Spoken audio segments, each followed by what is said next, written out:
Allah menciptakan mati dan hidup untuk menuji kalian. Siapa di antaramu sebaik-baik amal, bukan sebanyak amal. Allah tidak minta tahajud sepanjang malam. Bisa 2 rakaat tutup witir, sudah tahajud itu. Tahajud tidak harus 8 rakaat, tidak harus sunnah hajat, sunnah wudu, sunnah taubat, sunnah apa lagi. 2 rakaat tutup witir, sudah tutup, selesai. Ahli witir, ahli tahajud, sudah cukup.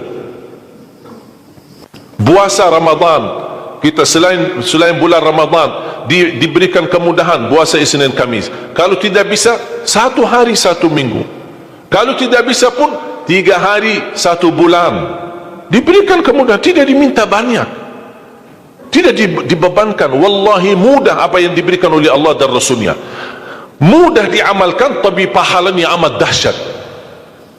Barang siapa, Rasulullah SAW bersabda, man sama yawman fi sabilillah ba'adahu Allahu 'anil nari 100 am.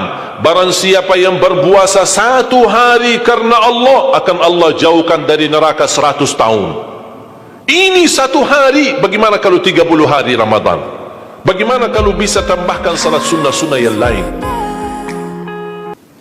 Salat duha, kesempatan, tidak harus 8 rakaat, tidak harus 6 rakaat, tidak harus 4 rakaat, 2 rakaat, dan tidak harus dibaca wasyamsi wa duhaha. Banyak jemaah curhat kepada saya, keluhannya apa? Saya tanya, saya ingin salat duha, tapi susah, saya tidak bisa hafal wasyamsi wa duhaha dan wadduha wal laili idza saja. Masa gara-gara tidak hafal wasyamsi wa duhaha, wadduha tidak salat duha? Walaupun tidak hafal, mohon maaf, hafal qulhu, baca qulhu. Rakaat pertama qulhu, rakaat kedua tak apa-apa, qulhu lagi. Asal duha terjaga. Betul?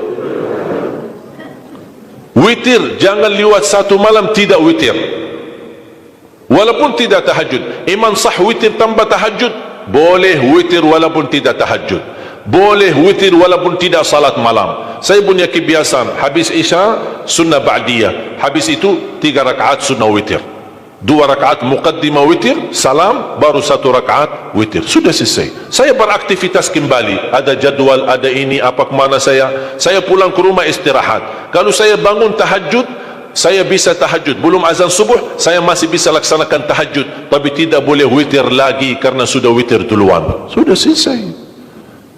Rasulullah SAW bersabda, Inna Allah witir, yuhibbul witir fa'autiru. Allah maha witir, Allah cinta witir, jagalah witir.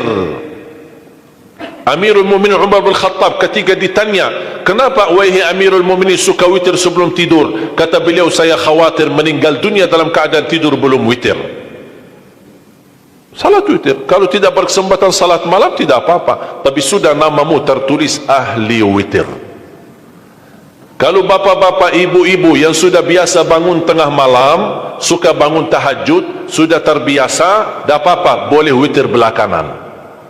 Tapi kalau ada yang merasa kekhawatiran atau tahu dirinya suka malas, bangun tapi malas-malasan, berat untuk laksanakan, daripada kita ketiduran, tidak salat sama sekali, mendingan witir amankan dulu. Diamankan witirnya supaya tertulis namamu ahli witir.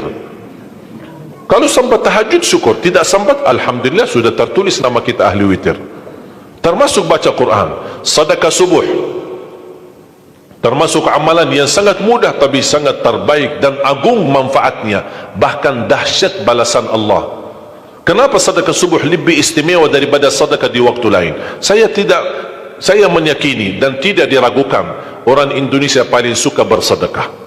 Setiap majlis ta'lim, setiap ada acara kegiatan majlis ta'lim atau kota amal di waktu Jumat, dimanapun ada orang Indonesia pasti suka bersedekah, beramal saleh, mengisi kota amal. Tapi yang perlu diperhatikan pertama sedekah subuh. Kenapa sedekah subuh lebih istimewa? Karena ada malaikat yang Allah turunkan, tugasnya cuma satu, mendoakan orang yang bersedekah di subuh hari. Siapa yang tidak mau doa malaikat? Yang kedua, di subuh hari selalu kita bersedekah, termasuk di waktu subuh maupun di waktu lain. Sering saya memperhatikan jarang jamaah menggunakan doa sesudah sedekah. Padahal doa sesudah sedekah atau sedekah disertai doa dahsyat, bahkan doa terjamin makbul. Saya harap mulai hari ini sudah siapkan kotak amal di rumah. Bapa punya satu, isteri punya satu, anak-anak masing punya satu. Apa itu botol, apa itu kaling, apa itu kotak, terserah. Setiap waktu subuh, sebelum beraktivitas, isi sedekahnya. Kalau bisa isi, disertai doa. Pasti banyak hajat bapa ibu. Ya Allah, dengan berkah sedekah ini, sembuhkan kedua orang tuaku kalau sakit. Ya Allah, dengan berkah sedekah ini, sembuhkan penyakitku. Sudah lama saya menderita sakit, belum bisa sembuh. Ya Allah, dengan berkah sedekah ini, karuniailah kepada aku dan keturunanku menjadi penghafal Al-Quran. Ya Allah, dengan berkah sedekah ini, berikan kemudahan bisa ke tanah suci haji dan umrah dan ziarah Nabi Muhammad sallallahu alaihi wasallam. Ya Allah, dengan berkah sedekah ini, anakku sedang ujian, termasuk anak-anak, ajarin anak isi sedekah, anak doa. Ya Allah, saya lagi ujian, mudahkan ujian saya. Ya Allah, dengan berkah sedekah ini, titipkan pahala sedekahku untuk kedua orang tuaku. Itu juga boleh. Tetapi tolong disesuaikan. Jangan sedekahnya koin-koin, tapi doanya sampai terbit matahari. Malu sama Allah.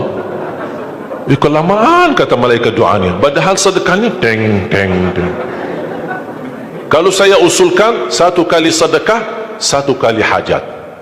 Termasuk anak-anak muda yang sedang melamar kerjaan, isi sedekahnya. Ya Allah, mohon dengan berkah sedekah ini, mudahkan lamaran kerjaan saya supaya diterima, menjadi kerjaan yang membawa rezeki yang halal. Termasuk jodoh, termasuk keluarga yang sudah lama menikah belum punya keturunan. Saya punya teman 17 tahun tidak punya keturunan. Dia menggunakan sedekah subuh sama istighfar, alhamdulillah 6 bulan kemudian beliau telefon saya, istrinya hamil. Saya sendiri 13 tahun tidak punya keturunan. Secara medis normal, sehat, tidak ada masalah. 13 tahun tidak punya anak. Saya menggunakan rutin sedekah subuh, alhamdulillah diberikan oleh Allah Subhanahu wa taala 3 anak. Kalau istri baru 1. Dahsyat manfaatnya sedekah subuh untuk hajat kita. Kapan saja Bapak Ibu bersedekah, jangankan hanya sedekah subuh. Kalau bisa sedekah subuh menjadi amal ibadah yang tetap. Selain sedekah subuh, kalau anda gunakan sedekah dimanapun, termasuk di hari Jumat, isi kotak amal, jangan lupa disertai doa. Sebutkan hajatmu. Siap?